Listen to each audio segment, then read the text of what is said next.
आज मैं आपको दुनिया की सबसे आसान पाव भाजी बताने वाली हूँ, चौपाटी या स्ट्रीट स्टाइल से भी बेहतर कुछ सीक्रेट टिप्स के साथ, जिसकी वजह से आपकी पाव भाजी में 4 चांद लग जाएंगे। एंड यकीन मानिए फ्रेंड्स, ये इतनी ज़्यादा अमेजिंग बनती है, कम मेहनत, कम झंझट और कम समय में। तो चलिए शुरू करते हैं। तो सबसे पहले ब्लेंडर में मैं यहाँ पे ले रही हूँ करीबन 6 से 7 कश्मीरी लाल मिर्चें, जो कि मैंने भिगा के रखा था करीबन 1 घंटा पहले पानी में, ताकि इजीली पिस जाए। फिर मैं इसमें डाल रही हूँ 8 से 10 कली लहसुन की, थोड़े से अदरक के टुकड़े, और जिस पानी में मैंने भिगाया था ना, वही पानी मैं इसमें डाल रही हूँ इसको पीसने के लिए। इसको अच्छे से ब्लेंड कर लेंगे।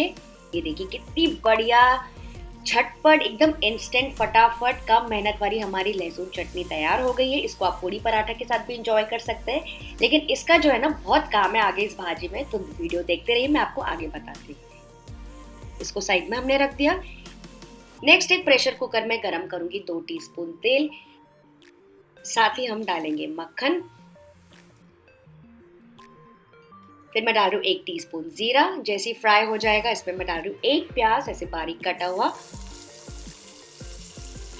और इसको भी थोड़ी देर सॉफ्ट होने देंगे, हल्का सा गोल्डन ब्राउन होने देंगे। डार्क बिल्कुल नहीं करना है, करीबन 3 से 4 मिनट ही लगेंगे, बहुत ज्यादा समय नहीं लगेगा। फिर 2 से 3 हरी मिर्ची जिसको मैंने बारीक काटा, इसको भी हल्का सा टॉस कर लेंगे प्याज के साथ। ये देखिए प्याज अच्छे से सॉफ्ट हो गए हैं। तो इस स्टेज में मैं इसमें डाल दूंगी कैप्सिकम। तो यहाँ पे मैंने 1 कैप्सिकम को ऐसे चॉप करके डाला है। इसको भी टॉस करेंगे बस 1 मिनट के लिए, बहुत ज्यादा सॉफ्ट नहीं करना है, हम आगे भी इसको पकाने वाले हैं। तो फ्रेंड्स, अब बारी आती है इसमें डालने की अदरक लहसुन का पेस्ट, लेकिन मैंने आज यहाँ पे आपको बना के दिखाया क्विक लहसुन चटनी, जो इसमें बहुत ही बढ़िया सा फ्लेवर दे देगा। तो वो हम यहाँ पे ऐड कर देंगे करीबन 2 से 3 टेबल स्पून, या जितना ज़्यादा आपको पसंद हो। और फ्रेंड्स, इसकी वजह से जो टेस्ट आएगा ना आपकी भाजी में, मैं आपको क्या ही बताऊं, इसलिए मैंने इंस्टेड आपको लहसुन चटनी बता दी। वैसे तो मेरे चैनल में भी है, वहाँ पे भी चेक कर सकते हैं। इससे क्या होगा ना, बढ़िया सा कलर भी आ जाएगा और अदरक लहसुन का टेस्ट भी आ जाएगा। पर मान लीजिए अगर आपको ये नहीं बनाना है, तो आप क्या कीजिएगा, 2 tablespoon Kashmiri red chilli powder को थोड़े से पानी में भिगा लीजिए, वो डाल दीजिए यहाँ पे, और साथ ही उसके डाल दीजिए 1 टेबल स्पून अदरक लहसुन का पेस्ट भी। ठीक है, इसको मिक्स कर लिया। और फिर हम डालेंगे 3 से 4 टमाटर, जिसको मैंने इसे चॉप किया है, और इसको भी टॉस करेंगे। तो फ्रेंड्स, कोशिश करके एकदम बढ़िया लाल वाले टमाटर यूज कीजिएगा, ताकि आपके जो पाव भाजी का कलर है ना, एकदम मजेदार आए। टमाटरों को भी भून लेंगे करीबन 2 मिनट के लिए। ये देखिए हल्के से सॉफ्ट हो गए। तो यहाँ पे अब मैं इसमें डालूंगी 1 टीस्पून नमक, 1 टीस्पून में भर के डाल रही हूँ कश्मीरी लाल मिर्ची पाउडर, और 2 से 3 टीस्पून भर के मैं डाल रही हूँ पाव भाजी मसाला। तो ये रेडीमेड पाव भाजी मसाला आप कोई भी ब्रांड का यूज कर सकते हैं। इसको भी अच्छे से मिक्स करते जाएंगे।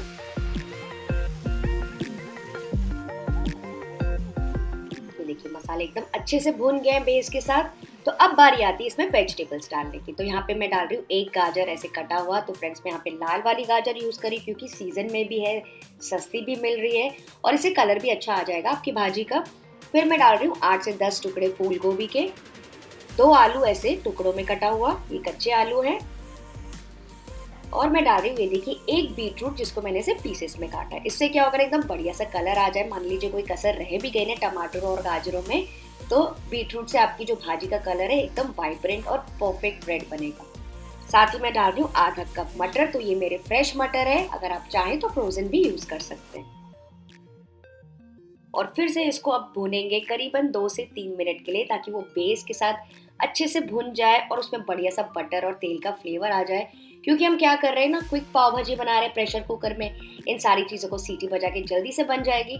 तो इसको इस स्टेज में यहाँ पे भुनना बहुत इंपॉर्टेंट है। एंड फ्रेंड्स, इसके अलावा भी मैंने काफ़ी सारे पाव भाजी की रेसिपीज़ बनाई है मेरे चैनल में, जो आप सबको बहुत पसंद आई है, जैसे कि कढ़ाई पाव भाजी, तवा पाव भाजी। तो फ्रेंड्स, अगर आपने नहीं देखी है तो मैं क्या करूँगी, उसका जो लिंक है एंड स्क्रीन में डाल दूंगी, और ज़रूर से चेक कर लीजिएगा। तो देखिए अच्छे से मैंने भून लिया, और अब बारी आती है पानी डालने की। तो पानी हमको डालना है सिर्फ 1 से 1.5 कप फ्रेंड्स। वो इसलिए क्योंकि पूरा जो भी पानी है ना, उसमें बॉईल होने के बाद उसको पूरा पकाना है, उसमें सब्जियां सॉफ्ट होती जाएगी और उसको सुखाते जाना है। तो फ्रेंड्स, इसलिए बहुत ज़्यादा पानी अभी से मत डाल दीजिएगा, वरना उस पूरे पानी को आपको सुखाना पड़ेगा और भाजी एकदम ज़्यादा प्यूरे बन जाएगी। तो यहाँ पे आपको चाहिए तो आप नमक थोड़ा सा एडजस्ट कर सकते हैं, और फिर इसको लिड से कवर करके इसको ढक के इसमें कम से कम 3 सीटी बजने देंगे।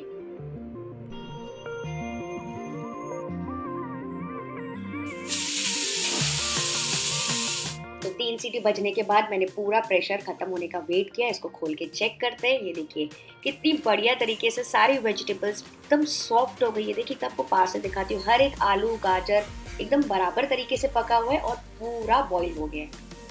तो अब इसको मार्केट स्टाइल बनाने के लिए इसको मैं मैश करूंगी पाव भाजी मैशर से। तो ऐसे प्यूरे करते जाइए, यानी कि इसको अपने हाथों से ऐसे मैश करते जाइए। अगर आप मान लीजिए बड़ी कढ़ाई तवे में बना रहे हैं ना, तो उसमें भी और आसानी होगी आपको मैश करने में। तो फ्रेंड्स अब आपके ऊपर है कि आपको खड़ी पाव भाजी बनानी है कि थोड़ी स्मूथ बनानी है कि एकदम प्यूरे बनानी है। कुछ लोगों को खड़ी पाव भाजी पसंद है जैसे कि मुझे। तो फ्रेंड्स मुझे कमेंट करके बताइए कि आपको खड़ी पाव भाजी पसंद है कि एकदम स्मूथ वाली जैसे कि चौपाटी में मिलती है। और कुछ लोग क्या करते हैं ना, इसमें थोड़ा सा हैंड ब्लेंडर चला देते हैं। तो वैसे भी आप कर सकते हैं, बस पर एक ही बार चलाइएगा। ऐसे नहीं कि उसका पूरा आपने प्यूरे बना दिया, ऐसा लगे कि टमाटर का प्यूरे खा रहे हैं, वैसा बिल्कुल नहीं लगना चाहिए। बिल्कुल एक बार आप चला सकते हैं ब्लेंडर, उसके बाद आप ऐसे ही मैश करते जाइए। ये देखिए मैंने इसको इतना मैश रखा है, इतना दरदरा रखा है, लेकिन इसको अभी और पकाना है। अब इसको हमें और भूनना है। तो इसको आप पीछे गैस पे छोड़ सकते हैं, लो फ्लेम पे। अब इसमें हम लगाएंगे मजेदार तड़का, जो कि इसके स्वाद को बना देगा दुगना तिगना। पैन में हम लेंगे थोड़ा सा बटर। इसमें मैं डाल रही हूँ बस 1/4 टीस्पून। ये देखिए बस 2 से 3 पिंच कसूरी मेथी का, 1 टीस्पून कश्मीरी लाल मिर्ची पाउडर थोड़े से और कलर के लिए, और 1 टीस्पून और पाव भाजी मसाला। जी हाँ फ्रेंड्स, ये सब आप टॉस कर लीजिए इसको थोड़ा सा। और ये जब तड़का आप डालेंगे ना पाव भाजी के ऊपर, बहुत ही अच्छी आपकी पाव भाजी बनेगी। ये देखिए तड़का तैयार हो गया है। इसको मैं डाल दूंगी इस भाजी के ऊपर। और आपको चाहिए तो आप थोड़ा सा रिजर्व करके भी रख सकते हैं गार्निशिंग के लिए, या फिर जब आप सर्व कर रहे हैं ना तब डाल सकते हैं। और इसको डालने के बाद भी इसको अच्छे से मिक्स करते जाएंगे और भूनते जाएंगे 4 से 5 और मिनट के लिए। उतनी देर में क्या होगा ना, जो एक्सेस पानी और भी है ना इसमें, वो भुन जाएगा, तेल सतह पर आ जाएगा। और इस तड़के की वजह से ना जो कलर है ना आपकी पाव भाजी का, और भी अच्छे सा गहरा हो जाएगा। तो फ्रेंड्स मैं हमेशा ट्राई करती हूँ आपको अच्छी अच्छी रेसिपीज देने की, अलग अलग तड़कों के साथ, अलग अलग टिप्स एंड ट्रिक्स के साथ। तो अगर आपको मेरे वीडियोस अच्छे लगते हैं तो इसे लाइक शेयर और सब्सक्राइब जरूर कर दीजिएगा चैनल को, ताकि आपसे कोई भी ऐसे चटाकेदार रेसिपी मिस ना हो। तो करीबन 4-5 मिनट और मैंने भून लिया। अब मैं आपको इसकी कंसिस्टेंसी दिखाती हूँ। अब इसका आप कंसिस्टेंसी देखिए, कलर देखिए, एकदम दरदरा टेक्सचर और एकदम भुना हुआ है, पानी पानी बिल्कुल नहीं लग रहा है। यहाँ पे हम डालेंगे फ्रेश धनिया, इसको मिक्स करेंगे।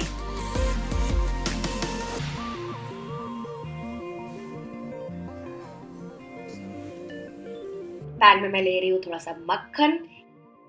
इसमें मैं डालूंगी थोड़ी सी धनिया, और थोड़ी सी जो भाजी हमने अभी तैयार की थी वो थोड़ा सा स्प्रेड आउट कर लेंगे। फिर हम इसमें डाल देंगे स्लिट किए हुए पाव, और इसको सेक लेंगे दोनों तरफ से, जैसे सॉफ्ट या कड़क आपको पसंद हो।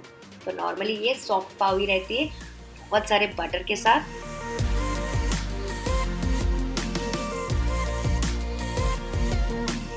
ये देखिए हो गई है।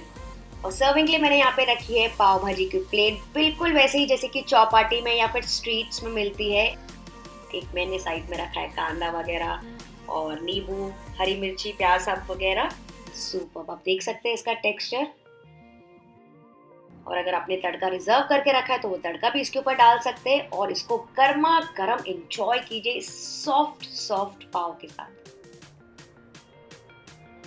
और अगर आप मेरी तरह मक्खन के शौकीन है तो ऊपर से डाल सकते हैं और मक्खन।